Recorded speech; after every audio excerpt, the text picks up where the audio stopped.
Imprisoned FSB Colonel Igor Girkin Strelkov began his new letter from prison with an analysis of the military strategy adopted by the Russian Ministry of Defense following Prigozhin's rebellion. There he calls the war a meat grinder, the generals idiots, and the government a gang of old hedonists. He describes it sarcastically and simply. They found a recipe for victory. We take a lot of money, buy a lot of meat, and then just throw it at the crests. We have more meat. Sooner or later the crests won't be able to take it anymore and will break. They called this idiotic strategy a war of attrition and declared it the only correct one. And the meat grinder began to grind. This time, not the Verdun like in 1916, but the Donetsk. However, according to Girkin, after 2 years of such tactics, the results proved catastrophic for Russia itself. He lists the problems that become obvious. It turned out that A. the money was running out, B. the meat was running out, C. the enemy had found ways and tactics to combat the meat, trading completely inconsequentially small areas of terrain for inconsequentially large amounts of meat, storming them head-on.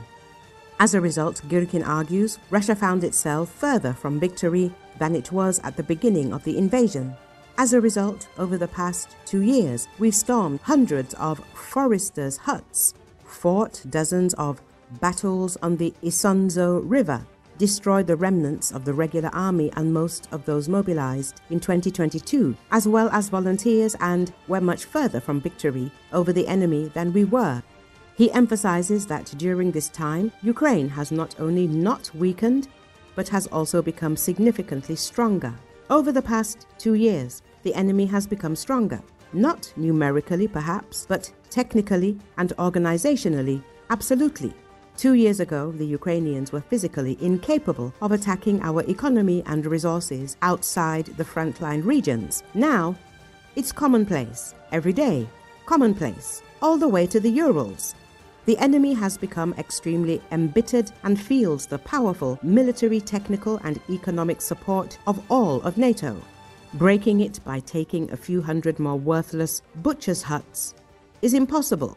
According to Girkin, Russia's irreplaceable leaders, as he calls Vladimir Putin's circle, are incapable of taking risks, much less sacrificing. For them, it is the country and the peoples who inhabit it who must sacrifice. As Girkin demonstrates, Russia's top leadership is afraid of any decisive actions as they threaten its stability. Girkin asserts that the current Russian government's primary goal is self-preservation, not victory. Any change is perceived as a threat. His signature management style is to let things slide and then declare any result a goal achieved. His primary goal is to maintain power for himself and a group of associates.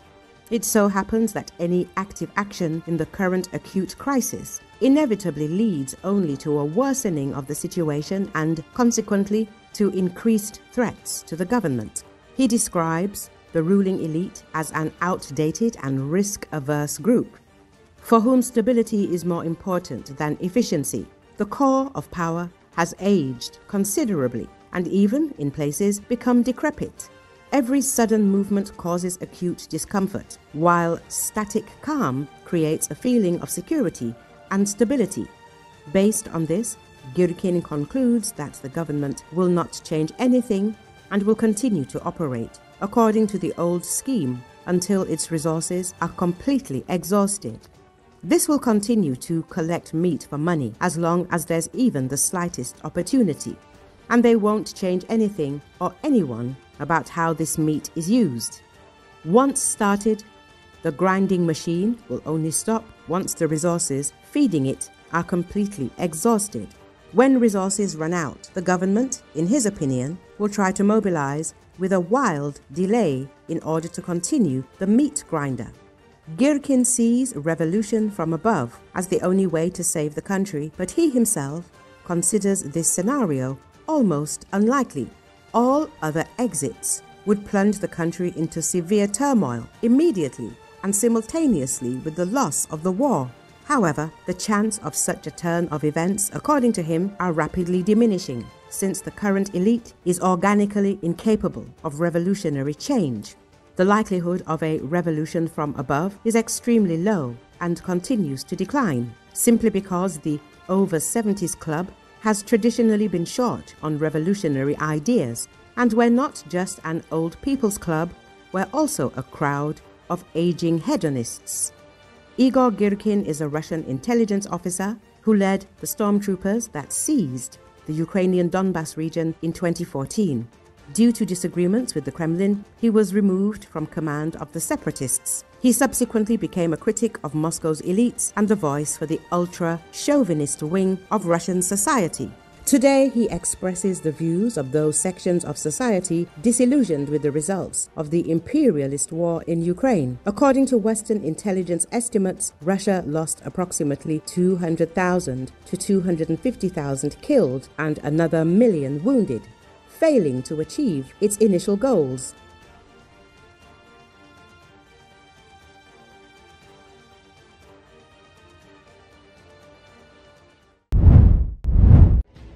A video footage has been released in social media, showing the Ukrainian drone attacks on Russian troops involved in the killing of several civilians in Pokrovsk city of eastern Donetsk region. The video captures the moment of Ukrainian strikes on various Russian positions.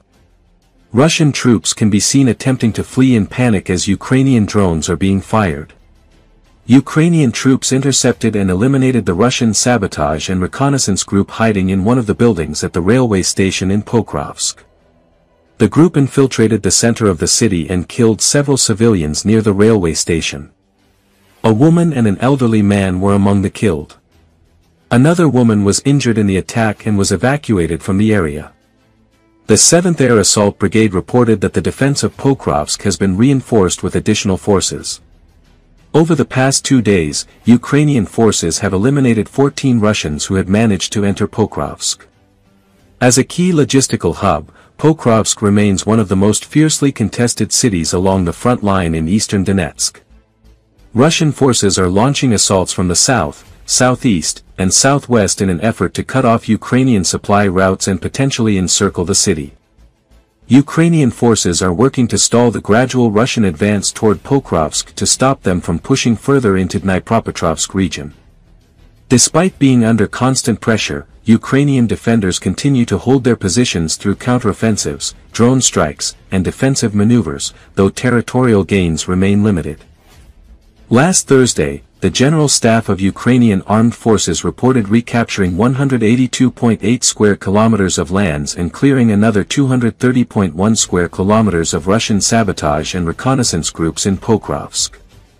The General Staff, according to the General Staff, said stabilization efforts and counter-sabotage operations were underway in Pokrovsk city and its surrounding areas, alongside active defensive actions across the district.